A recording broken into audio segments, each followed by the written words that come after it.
हो सकता है कि इस वीडियो में आप लोग बहुत ज़्यादा कमेंट करो और हो सकता है कि इस वीडियो में मुझे बहुत ही ज़्यादा नेगेटिव कमेंट का सामना करना पड़ेगा। लेकिन आज के वीडियो में मैं आपके साथ में डिस्कस करूंगा कि अगर मेरे पास कुछ अमाउंट होते तो मैं कहां उस पैसा को इन्वेस्ट करें। नमस्कार दोस्तों, आप सभी का स्वागत है इस व्लॉग पे।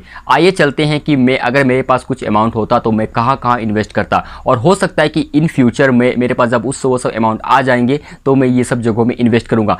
सबसे फर्स्ट जो मैं इन्वेस्टमेंट करता वो मैं करता रियल एस्टेट में।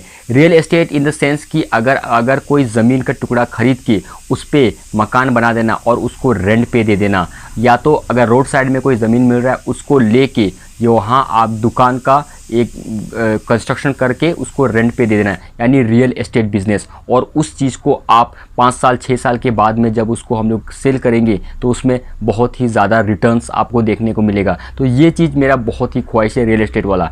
और दूसरी नंबर में बात करते हैं कि ट्रांसपोर्ट का बिज़नेस, क्योंकि अभी आप जानते हैं कि ऑनलाइन जो है इंडस्ट्री बहुत ज़्यादा बूम कर रही है।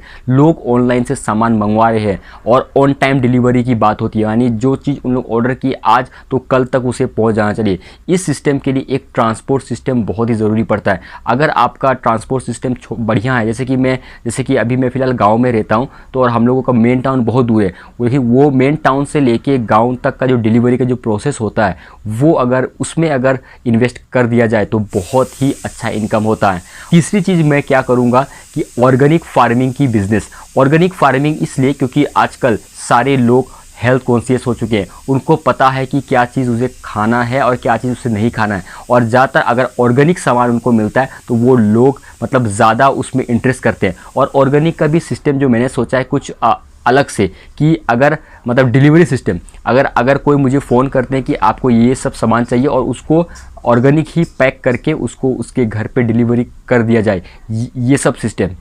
और नंबर 4 में वो एजुकेशन सेक्टर से रिलेटेड है, एक स्कूल का, एक बढ़िया स्कूल का, यानी LKG से लेके क्लास 10 तक का जो होता है वो सारा चीज़ अगर एक बढ़िया स्कूल अगर हम लोग प्रोवाइड कर सकते हैं तो ये बहुत ही अच्छा एक मतलब सोर्स ऑफ इनकम हो सकता है। और सबसे लास्ट में आता है कि एक लाइब्रेरी, यानी वो रियल एस्टेट से ही रिलेटेड है। एक बड़ा सा बिल्डिंग आपने कंस्ट्रक्ट करवा दिया और उसमें आपने एक लाइब्रेरी कंस्ट्रक्ट करा दिया, क्योंकि लाइब्रेरी में जो होते हैं कि बच्चे लोग पढ़ने आते हैं और एक हल्का फुल्का रेंट रख के आप उनसे चार्ज ले सकते हैं और उसमें उनको सारा जो फैसिलिटी है वो चीज़ आप उसको प्रोवाइड कर सकते हैं। तो ये सब मेरा ख्वाहिश था कि अगर मेरे पास कुछ अमाउंट आता है तो इन फ्यूचर मैं ये सब चीज़ पे ज़रूर इन्वेस्ट करने की कोशिश करूँगा। और सबसे लास्ट में आपको ये बता देता हूँ कि हम लोग किसान फैमिली से बिलोंग करते हैं, तो वो जो ऑर्गेनिक वाला है वो तो हम लोगों का अभी भी चल रहा है, लेकिन उस स्केल से नहीं चल रहा है जिस स्केल से इसको मैं यहाँ आपको अभी यूट्यूब पे भी शेयर कर रहा हूँ। क्योंकि ऑब्वियसली अगर उस स्केल से आपको काम करना होगा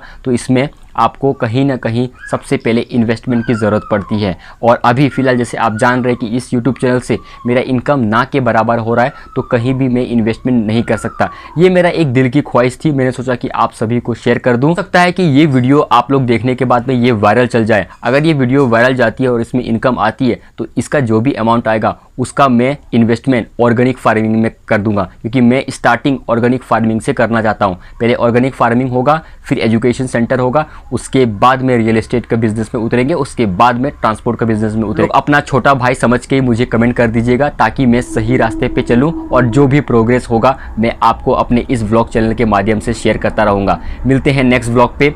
जय हिंद, जय भारत।